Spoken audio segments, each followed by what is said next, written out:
Angkor Thom is the inner royal city, built towards the end of the 12th century during the reign of King Jayavarman VII. Thom means great in Khmer, so Angkor Thom is great city or capital.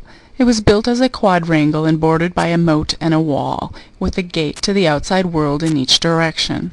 The south gate of Angkor Thom, which you see here, is the best preserved.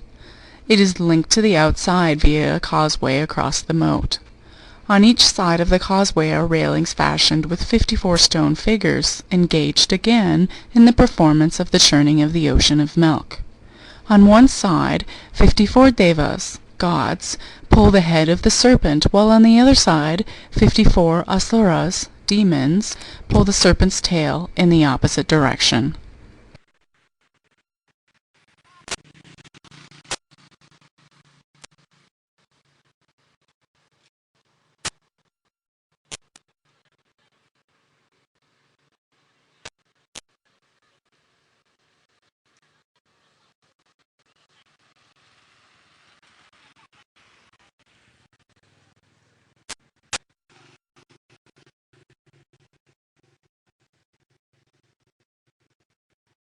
The gateway is adorned by 4 faces modeled after Jayavarman VII. From the elephants carved beside, the faces are interpreted to represent Indra, though they are quite like the Avalokiteshvaras we will see at the Bayon. From the southern gate we enter the Bayon. From a distance this 3-tiered temple, located at the heart of Angkor Thom, looks like precarious rubble. Bayon means banyan in French. While the French colonizers discovered Angkor, the temple had been overrun by the jungle and was in the grips of giant banyan trees. The trees have now been cut back, and with each step inside, the plan becomes apparent. 54 towers, each with 4 giant faces, thought to represent Jayavarman VII, surround the pilgrim. The Bayon's charms is in these gracious faces, smiling slightly. They represent the bodhisattva of Avalokiteshvara, the embodiment of compassion for Buddhists.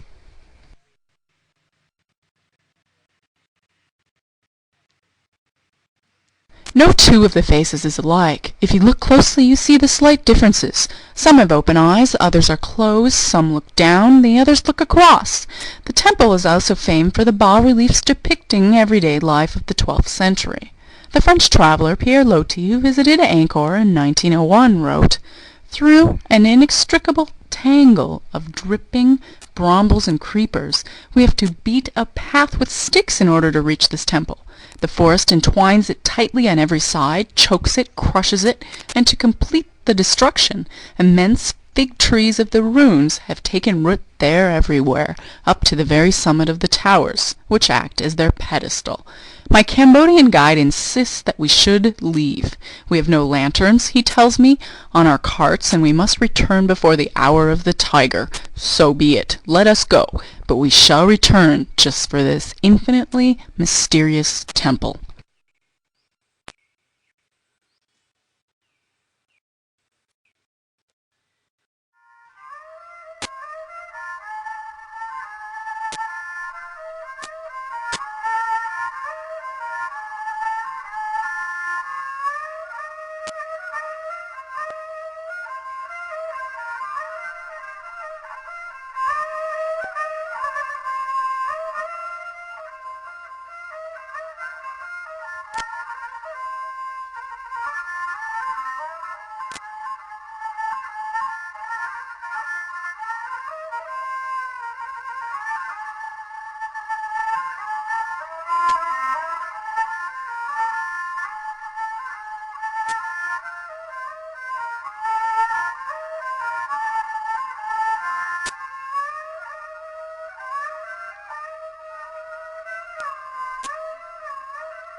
Angkor Thom, the last capital of the Khmers, was a fortified city, 3 kilometers on each side, enclosing residences of priests, officials of the palace and military, as well as buildings for administering the kingdom.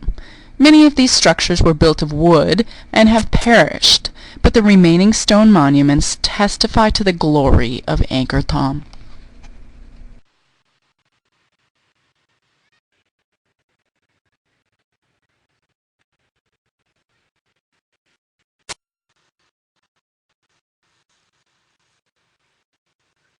The palace of Jayavarman VII would have stood on this terrace.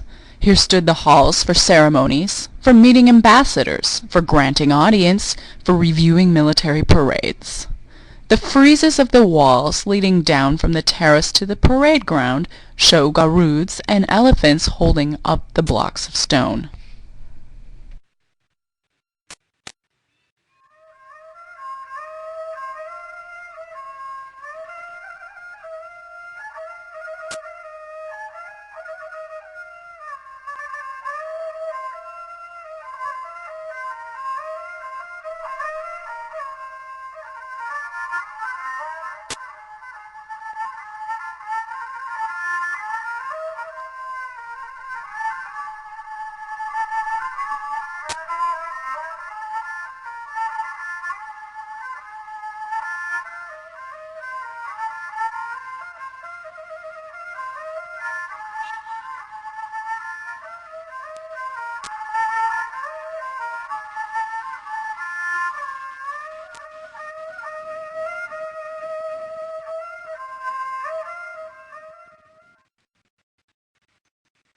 One of the intriguing places in Angkor Thom is the Terrace of the Leper King. There are many stories about this terrace. One of the popular ones talks of a king whose favorite concubine contracted leprosy. Rather than banish her as advised, the king chose to retain her, and of course became afflicted with leprosy himself. As was custom, he adopted the life of lepers, living in seclusion from the population, dreading contagion. Not allowed to wear clothes, though he continued to administer the kingdom. After the leper king died, a statue was erected over his hut, and he continues to be worshipped to this day. The other interpretation is that this statue represents Yum, the Hindu god of death and underworld, and that this was the site of royal cremations in Angkor Thom.